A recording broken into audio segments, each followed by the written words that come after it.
السلام علیکم۔ کیا آپ جانتے ہیں ہم یعنی مسلمان قربانی کیوں کرتے ہیں؟ بہت سے لوگ جب مسلمانوں کو قربانی کرتے ہوئے دیکھتے ہیں تو وہ سوچتے ہیں کہ آخر مسلمان قربانی کیوں کرتے ہیں۔ تو آئیے آج میں آپ کو اس کے پیچھے کا واقعہ بتاتی ہوں۔ ہزاروں سال پہلے کی بات ہے۔ حضرت ابراہیم علیہ السلام اللہ کے نبی اور پیغمبر تھے۔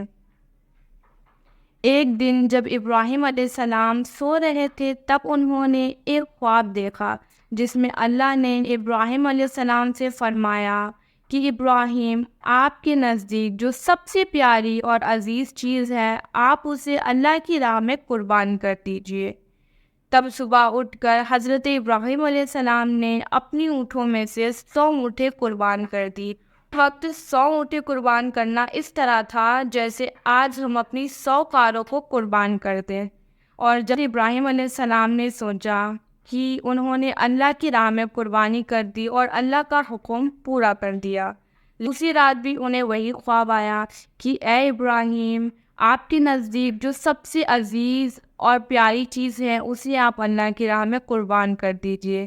تب دوسرے دن بھی حضرت ابراہیم علیہ السلام اونٹوں میں سے 200 اونٹیں قربان کر دی، لیکن تیسرے دن بھی انہیں وہی خواب آیا کہ اے ابراہیم، آپ جس سے سب سے زیادہ محبت کرتے ہیں اور آپ کی زندگی میں جو سب سے زیادہ عزیز ہے آپ اسے اللہ کی راہ میں قربان کر دیجئے۔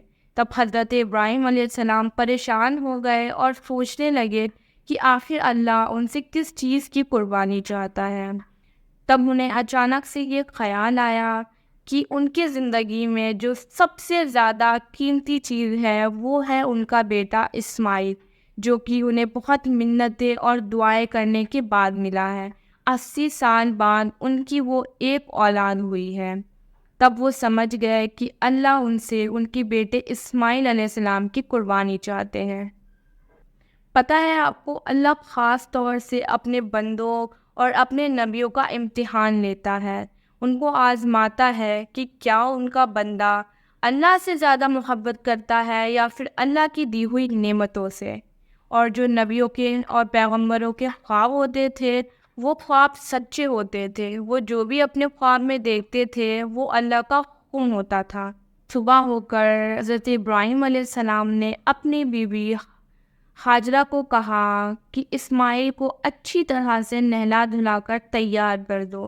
تب انہوں نے ایسا ہی کرا، اپنے بیٹے کو اچھی طرح سے نہلا دھلا کر خوشبو لگا کر تیار کر دیا۔ تب حضرت ابراہیم علیہ السلام اپنے بیٹے کو لے کر پہاڑ کی طرف نکل گئے، لیکن شیطان کو یہ چیز کیسے منظور ہوتا کہ کوئی اللہ کی راہ میں قربانی کر رہا ہے اور اللہ کا حکم مان رہا ہے یا پھر نیک کام کر رہا ہے۔ تو شیطان بھی اپنے کام میں نکل پڑا لوگوں کو گمراہ کرنے کے لیے۔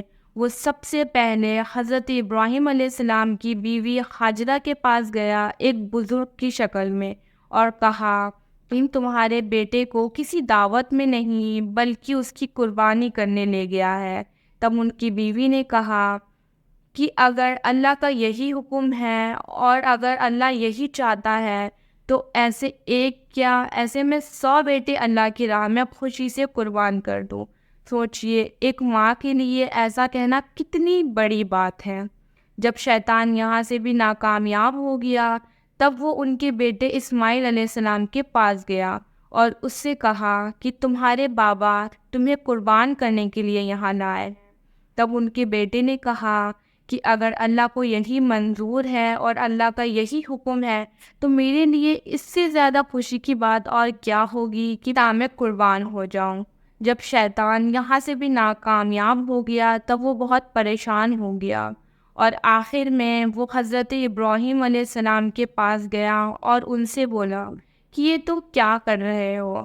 سوچو، تمہارا بیٹا تمہیں اتنی منتوں کے بعد، اتنی دعائیں کرنے کے بعد 80 سال بعد ملا ہے، اور اگر اللہ نے تمہاری یہ قربانی بھی قبول نہ کی تب تم کیا کرو گے؟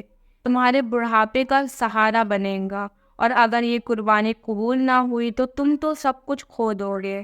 تب حضرت ابراہیم علیہ السلام نے غصے سے شیطان کو پتھر مارے۔ اپنے بیٹے اسماعیل علیہ السلام کو ساری بات بتائی تب ان کے بیٹے اسماعیل علیہ السلام نے بولا کہ بابا آپ بس میرے ہاتھ پیر باندھ دیجئے اور آپ اپنی آنکھوں پر پٹی باندھ لیجئے، جس سے آپ کو زیادہ تکلیف نہیں ہوگی اور آپ میری گردن پر چھری چلا پائیں گے۔ اگر اللہ کا یہی حکم ہے اور اللہ یہی چاہتا ہے تو میرے لیے اس سے زیادہ خوشی کی بات اور کیا ہوگی کہ میں اللہ کی راہ میں قربان ہو جاؤں۔ تو حضرت ابراہیم علیہ السلام نے بھی ایسا ہی، انہوں نے اپنے بیٹے کے دونوں ہاتھ پیر باندھ دیے اور اپنی آنکھوں پر پٹی باندھ لی، اور جیسے ہی انہوں نے اپنے بیٹے کی گردن پر چھری چلائی ویسے ہی انہیں ایک جانور کی آواز سنائی دی۔ جیسے ہی انہوں نے اپنی آنکھوں پر سے پٹی ہٹائی تب انہوں نے دیکھا کہ وہاں پر ایک دمبا ذبح ہوا ہے اور ان کا بیٹا اسماعیل علیہ السلام ان کی بغل میں کھڑے ہو کر مسکرا رہا ہے۔